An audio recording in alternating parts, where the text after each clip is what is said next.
Welcome. Today, we're diving into the exciting new update on Instagram that allows you to send stickers and chats from your PC. This feature adds a fun and vibrant touch to your conversations, making them more engaging. Let's walk through the steps to get you sending stickers in no time. First, open Instagram on your computer. You can do this by navigating to the Instagram website and logging into your account. Once you're in, you'll see the familiar layout where all your interactions happen. Next, look for the messages icon located in the left menu of the screen. This icon looks like a paper airplane and is your gateway to all your direct messages. Click on it to open your inbox. Now find and open the chat where you want to send a sticker.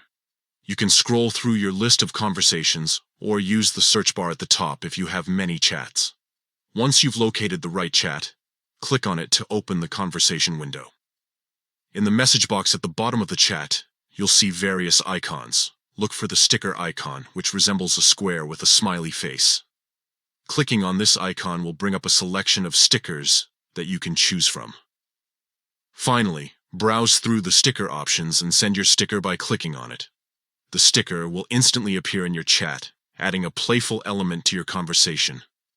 You can even explore new sticker packs that Instagram has introduced with this update, offering over 300 stickers to choose from. With these simple steps, you can enhance your messaging experience on Instagram using your PC. Stickers are a fantastic way to express emotions and make your chats more lively. So go ahead and start sending stickers today. Enjoy connecting with friends in a fun and creative way.